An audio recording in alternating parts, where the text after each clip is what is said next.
కేంద్ర ప్రభుత్వ ఉద్యోగులు ఎప్పటి నుంచో ఎదురు చూస్తున్నటువంటి ఎయిత్ పే కమిషన్ ఇప్పుడైతే పనితీరు వేగవంతం చేసిందనే చెప్పవచ్చు. మనకి గమనించినట్లయితే 2025 నవంబర్ నెలలో ఎయిత్ పే కమిషన్ను ఏర్పాటు చేశారు. ఎయిత్ పే కమిషన్ పనితీరు అనేది ఇప్పటికీ గమనించినట్లయితే దాదాపు 9 నెలల వరకు గడిచినట్లు మనం ఇక్కడ చూడవచ్చు. దాదాపు ఆగస్టు నెల అయితే ప్రస్తుతం వచ్చేసింది. ఆగస్టు నెలలో నాటికి చూసినట్లయితే ఈ సంవత్సర కాలంలో వరుసగా ఎయిత్ పే కమిషన్కి సంబంధించిన సభ్యులు ఎవరైతే ఉన్నారో దేశవ్యాప్తంగా దాదాపు 1 కోటి మందికి పైగా ఉన్నటువంటి కేంద్ర ప్రభుత్వ ఉద్యోగులు, అలాగే పెన్షనర్లు, ఈ సంబంధించినటువంటి ఉద్యోగ సంఘాలు, అలాగే పెన్షనర్ సంఘాలు, అలాగే ఇతర ఉద్యోగులు, వీరందరి నుంచి కూడా పెద్ద ఎత్తున మెమొరాండంలను అయితే సేకరించింది ఇప్పటి వరకు. అయితే ఈ సేకరించినటువంటి మెమొరాండమ్స్ తర్వాత ఇప్పుడు క్షేత్రస్థాయిలో పర్యటనలు అయితే చేపడుతోంది 8వ eighth pay commission. Eighth pay commission సభ్యులు ఎవరైతే ఉన్నారో ఇప్పటికే వెస్ట్ బెంగాల్ కావచ్చు, ఒడిషా కావచ్చు, ఈ రెండిట్లో కూడా పర్యటన చేశారు. ప్రస్తుతం ఢిల్లీలో అయితే పర్యటన జరుగుతోంది.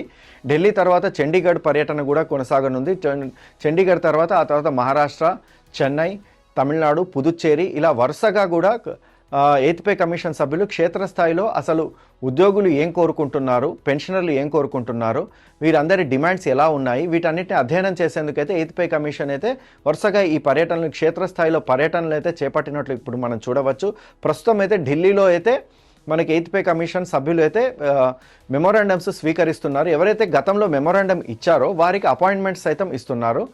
ముఖ్యంగా ఉద్యోగ సంఘాలు కావచ్చు, అటు పెన్షనర్ సంఘాలు కావచ్చు, వీరు ఎక్కువగా తమ విజ్ఞప్తులను ముందు పెడుతున్నారు ఎయిత్ పే కమిషన్ ముందు. ఇక ఎయిత్ పే కమిషన్ ముందు వస్తున్నటువంటి ముఖ్యమైన విజ్ఞప్తి ఫిట్మెంట్ ఫ్యాక్టర్ విషయంలో ఉద్యోగులు పెద్ద ఎత్తున పట్టుబడుతున్నట్టయితే మనం ఇక్కడ చూడవచ్చు. ఇప్పటికే ఉద్యోగులు గతంలో 7వ పే కమిషన్ ఏదైతే ఉందో 7వ పే కమిషన్ ఫిట్మెంట్ను 2.57 అయితే ప్రకటించింది. 2.57 కింద మనం గమనించినట్లయితే అప్పట్లో 7,000 రూపాయలు ఉన్నటువంటి బేసిక్ వేతనము దాదాపు 18,000 రూపాయల వరకు పెరిగినట్లయితే ఇక్కడ మనం చూడవచ్చు.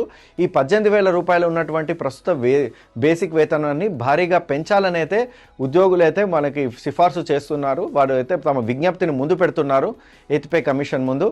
అంటే ఇక్కడ ఒకవేళ ఫిట్మెంట్ ఫ్యాక్టర్ ఎంత నిర్ణయించాలి అనే దానిపైన ఉద్యోగ సంఘాలు ఇస్తున్నటువంటి విజ్ఞప్తిలో ముఖ్యంగా 3.83 వరకు ఫిట్మెంట్ ఫ్యాక్టర్ ప్రకటించాలని అయితే వీళ్ళు చెబుతున్నారు.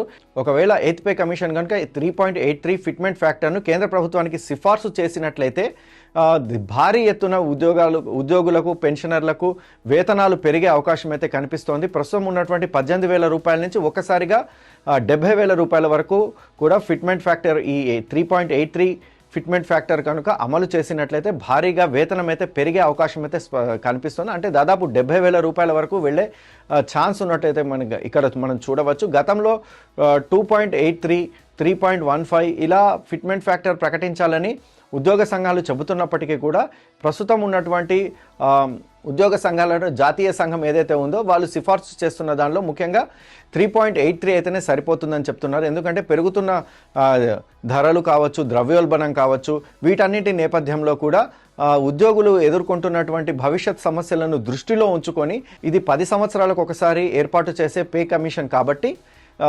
వీటన్నిటినే బేరీజు వేసుకొని ఆ తర్వాత మాత్రమే ఫిట్మెంట్ ఫ్యాక్టర్ ప్రకటించాలనేసి వారు అడుగుతున్నారు, డిమాండ్ చేస్తున్నారు. ముఖ్యంగా గరిష్టంగా వీలైతే అంత గరిష్టంగా ఫిట్మెంట్ ఫ్యాక్టర్ ఉంటేనే తమకు సరిపోతుందని అయితే వాళ్ళైతే చెబుతున్నారు. ఇక ఎయిత్ పే కమిషన్ గడువు విషయానికి వచ్చినట్లయితే వాళ్ళకి మొత్తం 18 నెలల్లోగా కేంద్ర ప్రభుత్వానికి తమ రిపోర్టును అయితే అందజేయాల్సి ఉంది.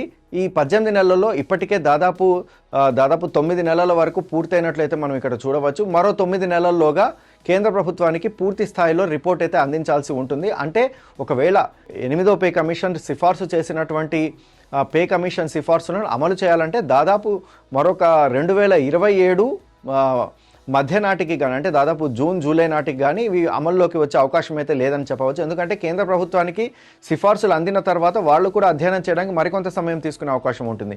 ఇక దీనికి సంబంధించినంత వరకు ఎరియర్స్ ఏదైతే ఉంటుందో, ఎరియర్స్ విషయానికి వస్తే ఎరియర్స్ మాత్రం 2026 జనవరి నుంచి మాత్రం లెక్కిస్తే అవకాశం ఉంటుంది. అంటే దాదాపు భారీ ఎత్తున ఎరియర్స్ కూడా ఉద్యోగులు, పెన్షనర్లకు అందే అవకాశం ఉందని అయితే ఇప్పుడు మనం చూడవచ్చు.